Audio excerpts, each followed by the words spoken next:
Hello, good evening guys. Andito na kami sa aming...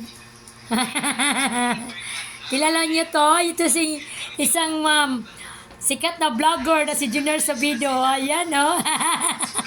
Ako lang daw mga tol. Hambugiro. Huwag na kayo magtaka kung bakit pinopromote ni Miss Date na isang famous na vlogger ang aking pangalan. Ah, Alam na natin, nagwapo talaga ako. Matagal na yun. talaga naman. Kaya, mga mahal, tingnan nyo ang aking isang vlogger na Kape pala tayo mga tol. nakiride on sa aking vlog din. Ito Yung sa isang... mga mag-aanib ngayon, 27, uy, happy anib sa inyo. Yung, lalo na yung paigamapi dyan. Happy anib. Ayan. Yan, huwag niyong kalimutan, subscribe niyo ang kanyang YouTube channel. Dito kami sa sa meeting ngayon. Junior Sabido. Junior ba dong? Hmm, Hindi mo binago? hindi. Ayan. Ayan guys, yan ang tatay ko, naka number 4 pa. Mayroon siyang dalawang helicopter na umiikot. Ayang helicopter na yan ay kanya lang yan i-discover. Walang ilisi. Ang isa, ginawa niya ng pakpak. Yung isa naman ay may pakpak na talaga. Yan, tinali naman niya ang mga pakpak parang hindi lumipad. Yung helicopter na yan ay ginawa niya noong gera ng Hapon. Hanggang ngayon, dala pa rin niya. Tingnan nyo guys. Yan ang tatay ko, 93 years old. Between Philippines and Japan. Yan, 93 years old ang tatay ko.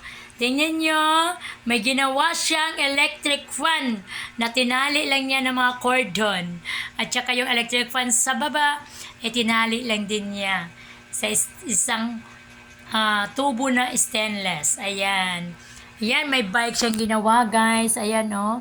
Yung 93 years old, makakagawa pa ba kaya ito ng makapagbuo pa ng bike? Ayan. Sa anim na scientist, ito lang si tatay kong bukod tangi na nakabalik. Siya lang yung natira sa anim na astronaut. Ito lang yung nakabalik. Yan ang mga lahi namin. Mga lahing mga scientist. Puro mga invento ang mga... kung sa akala nyo naririnig tayo niyan, wala. Si tatay ko is totally talaga deep na ngayon. Siya is deep na siya. Kailangan niya ng kailangan niya ng hearing aid. So kung sinong gustong susuporta pag nakapabili ng hearing aid, ito yung number ko, 0919-785-9231. Gcash nyo na lang. Oh, galing ah! Ayan, tatay ko ha, 93 years old na yan. Ayan, nag-iisa lang yan dito sa aking munting bahay sa may Paliparan, Cavite. Ayan guys, ang kanyang mga damit. Tingnan ninyo ha. Sino ba ang makakagawa nito ng ganitong nakapila? Ang mga damit niya na ang edad ay 93. Kaya pa ba niyang ayusin ang lahat niyang mga kagamitan? Tingnan nyo guys. Diba ang galing ng tatay ko? Ayan. Ayan ang mga damit niya dito sa kwarto niya. Kaya pag ako'y nagpunta dito... Marami doon, tay? Ha? Marami. May maliit siyang lumang TV. Mayroon siyang usa.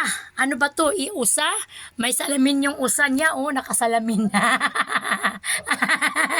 Ang usa niya nakasalamin. Yan ang mga gamit ng tatay ko dito sa loob ng kwarto niya. Mga ha? Ano ko bulsa uban. Alin? Ano yan, tay? Yan, naglalaro ang tatay ko, oh. No? Betay, be? Be? Tingnan ko.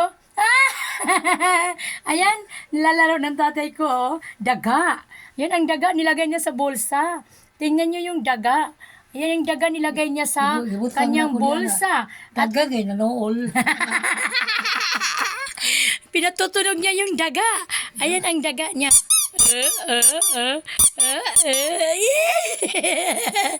Guys, tingnan niyo yung laruan ng tatay ko. Isang daga. Yan, pinalalapit daw niya yung mga daga dito kaya pinatutunog niya yung laruang daga. Kaya ito pa, may mga usa dito. Di ko ay elephant. Elephant, ayan ang mga elepante niya. May mga salamin pa. Ayan, oh. O, di ba? Anong klaseng 93 years old na ang tatay ko. Naglalaro na siya ng mga laruan. Tingnan mo yung elepante niya, may salamin. At saka mayroon siyang tibing luma, 19 forgotten, siguro 1980s pa ito. Ito lang 30.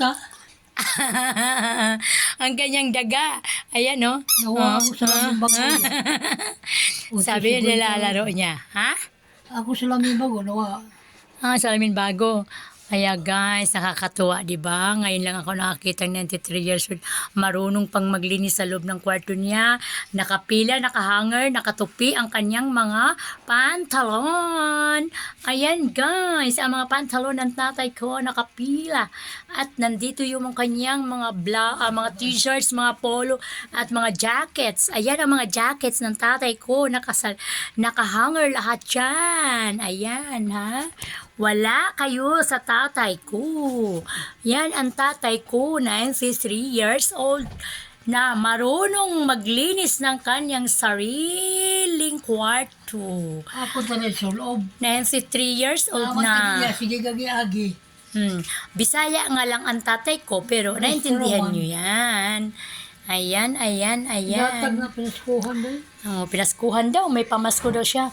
Tingnan nyo yung mga gawa-gawa niya guys, na mga bike dito sa aking bodega. Ayan marami siyang gawa. Ayan, ayan ang bodega namin. Puro bike. Ito yung kanyang kusinang maliit. Ayan guys, ang kanyang kusina. Ayan. Ayan. Dito naman ang kanyang sala. Kaya medyo magulo ang sala ng tatay ko kasi nag-iisa lang ang tatay ko dito sa bahay ko. Kaya itong bahay ko na to ay binili ko to nung year 1996. Itong bahay ko, ito yung pinakaunang bahay ko. Alam nyo guys, masaya malamuot ang pangyayari sa bahay ko na to kung bakit ko ito nabili nung ako'y bago lang nag-asawa. Kasi guys, ay masama ang loob ko. Kaya ako'y naglakad-lakad, nakarating ako dito sa Paliparan Mabuhay Homes 2000. Wala po akong kilala dito kundi nangangaibigan lang ako dito sa Mabuhay Homes. Kaya itong bahay ko na to guys, ito yung una kong pundar nung ako'y nagkaedad na 24 years old. Hanggang sa kasalukuyan ngayon ay minana na lang ng aking mga anak at sakang aking tatay. Ayan guys, yun ang aking ipagmamalaki. Mayroon siyang TV. Ayan ang TV ng tatay ko.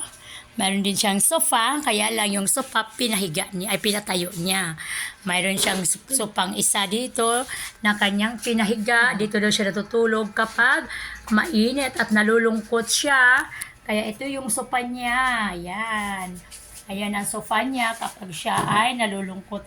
Dito daw siya natutulog. Ayan. Yan, thank you very much. Huwag niyong kalimutan ang aking YouTube channel. Bibet Gabasa, my YouTube channel. Thank you very much.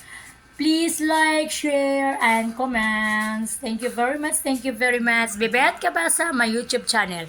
Bye!